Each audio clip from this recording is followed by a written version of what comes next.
Now I know this isn't where I usually shoot unboxing videos, but this is where we're going to be doing this one just because of some time limitations I have, along with the fact that Josiah was not able to help me with this video. Today on the table to be unboxed we have this Sennheiser MKE400 shotgun microphone. For those who don't know, I have been using the MKE440 from a Sennheiser for the last about 2 years now, and basically what this microphone right here is the not stereo version of the MKE440. Now don't get me wrong guys, the MKE440 is a phenomenal microphone, the sound quality is great, the stereo pickup pattern is also fantastic. However, there are applications where having just a standard one-channel mono shotgun microphone is beneficial over shooting stereo. So here's the box right here guys. As you can see, it's not super big. Over on the left side you can see the contents here. We have the microphone, a furry windshield, something I wish the MKE440 would have come with so I didn't have to buy it separately for 50 bucks. A 3.5mm TRS to TRS cable. This is what you're going to be using if you plan on using this microphone with a DSLR or a mirrorless camera. They also include a 3.5mm TRS to TRRS cable. This is the cable you'll want to use if you plan on using this microphone with your iPhone. There's also apparently a pouch to keep the microphone in, a quick guide, and a safety guide. And here's the technical data right here guys. I'm sorry if the framing of this video is a little bit ghetto. I'm straight up just using my Apple Watch right here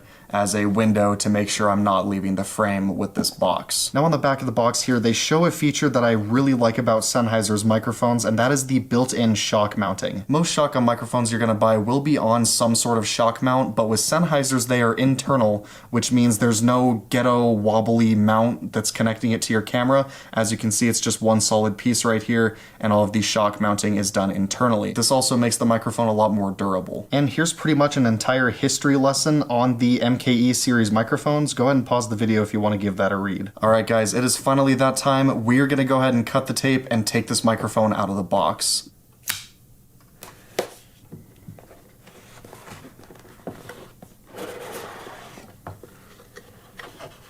Alright, and as you can see, this is packaged quite nicely. We actually have the microphone just right here, along with a quick setup guide right next to it. So we're going to go ahead and lift that out of the box. Nice to see that they're still including AAA batteries because you do need these. This is a condenser mic, so like the MKE440, you will need batteries to power it. Here's the paperwork that they mentioned on the side of the box, and here's the pouch. This is another thing that the MKE440 didn't come with, and this is actually really nice. I know it probably doesn't come across on camera very well, but look at this. They have the Sennheiser logo just etched into the bag or screen printed onto the bag. And it's like a very nice, high-quality microfiber pouch. I really like this. This is really cool to have. Under that pouch, we have the furry windscreen. This is not quite a dead cat windscreen, but it will help tremendously in the wind. And I know this because this is the exact same kind of windscreen that I bought for my MKE440, and it does make a tremendous difference when you're outside shooting on a windy day. Now, that's not to say that the built-in windscreen that this microphone has is bad. This just adds an extra layer of protection to cut even more wind noise out of your video. Next up we have our cables. This is the TRS to TRS cable, as you can see here. And then we have the smartphone TRS to TRRS cable. Hopefully you can see on a secondary camera here, this one has 4 poles, I believe. Maybe it's 3. Honestly, I've never really figured out how pulling works on these cables. You know, we'll just go by the rings. There's 3 rings here. This is the side that would go into your smartphone, and then this is the side that would go into the microphone, as you can see also by this interlocking plug. Let's go ahead and take the microphone itself out of the box.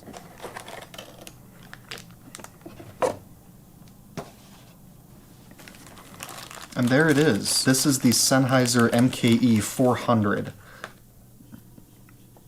Take a look at that thing, guys. This is quite a nice looking microphone. Now there are a couple of features that this microphone has that I really wish the MKE440 had. The first one, and probably the biggest one, is the removable cable. This was the biggest downside of the MKE440 is the fact that the cable is just built into the microphone, and if it breaks, that's it. With this one, as you can see, there's a 3.5mm jack, and as you can see, this is in fact the mic out. There is actually another 3.5mm jack on this microphone, and that's right here on the side. This is a headphone output. That's right guys, this thing has built-in audio output monitoring. Now this is incredibly useful for cameras like mine that don't have a headphone jack for monitoring built in. However, you do have to keep in mind that what's coming out of the headphone port on the mic is not exactly what the audio will sound like in your final recorded video because of varying quality of preamps throughout different cameras, along with whatever you have the input gain inside of your camera set at. This is still an incredibly useful feature and I would really like to see it come to more microphones. And for those wondering, the volume rocker here,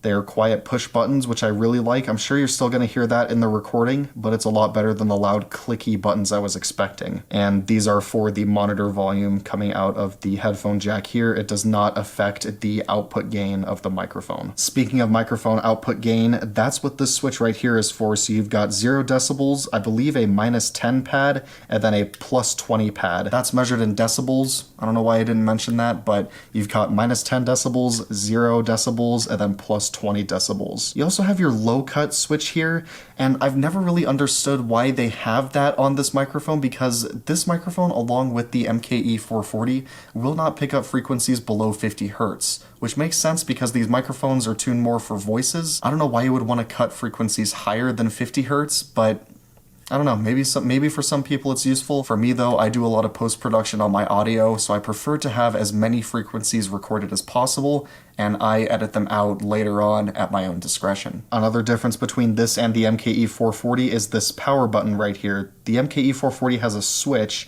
and from what I've seen, this actually has automatic power. This button is just here just in case that doesn't work, so you can of course override it. So I'm gonna go ahead and pull the cable out of this bag right here. It's kind of funny that the TRS to TRS cable came in a bag, but the one you're going to use for your smartphone did not. Now I really like the blue cable. I don't know what it is, but I think the blue, this lighter shade of blue I guess, really goes nice with the black microphone and the black ends on the cable itself.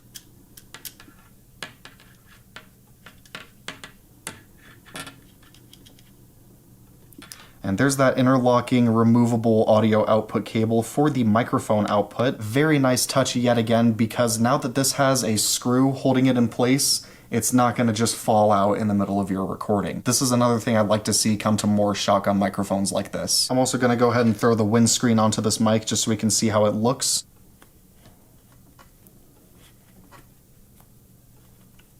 And there it is. Still very minimal looking, and honestly, I've always liked the look of dead cat windscreens. Now I know this doesn't technically count as a dead cat windscreen, but it's close enough, you know, it's a furry windscreen with a little Sennheiser tag sticking out the back of it. I think it looks really nice, but the look of a microphone does not matter if it sounds like crap. You've been hearing me throughout this entire video through the Sennheiser MKE440 microphone.